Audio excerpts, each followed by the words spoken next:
Kuwait தீ விபத்தில் 43 பேர் பலியானதற்கு ரியல் எஸ்டேட் நிறுவன உரிமையாளர்களே காரணம் என அந்நாட்டின் துணை பிரதமர் ஷேக் ஃபகத் யூசுப் சவுத் அல் சாஃபா தெரிவித்திருக்கிறார். குவைத்தின் தெற்கு பகுதியான மங்கப் என்ற இடத்தில் தமிழர்கள், கேரளாவை சேர்ந்த உள்ளிட்டோர் தங்கியிருந்த 6 மாடி கட்டிடம் ஒன்றில் பயங்கர தீ விபத்து ஏற்பட்டது.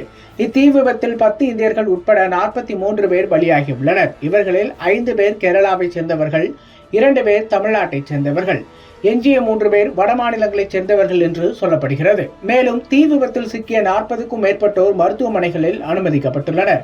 இவர்களில் இந்தியர்கள் அதிகம் எனவும் கூறப்படுகிறது. இந்த தீ விபத்து நிகழ்ந்த கட்டிடம் கேரளாவைச் சேர்ந்த ஆப்ரகாம் என்ற தொழிலதிபருக்கு சொந்தமானது.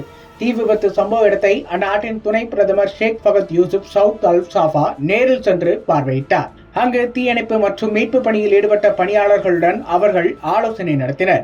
இதனைத் தொடர்ந்து செய்தியாளர்களிடம் பேசிய துணை பிரதமர், ரியல் எஸ்டேட் நிறுவனங்களின் உரிமையாளர்கள் விதிகளை மீறுவதுதான் இத்தகைய விபத்துகளுக்கு அடிப்படையான காரணம் என்று தெரிவித்திருக்கிறார். தற்போது தீ விபத்து நிகழ்ந்த இடத்தின் கட்டிட உரிமையாளர் மீது கடும் நடவடிக்கை எடுக்கப்படும், அவரை கைது செய்யவும் நடவடிக்கை மேற்கொண்டுள்ளோம் என்று தெரிவித்திருக்கிறார். இதனிடையே குவைத்தில் உள்ள இந்திய தூதரகமானது தீ விபத்து தொடர்பான தகவல்களை அறிய 965505050246 என்ற உதவி எண்ணை வெளியிட்டுள்ளது.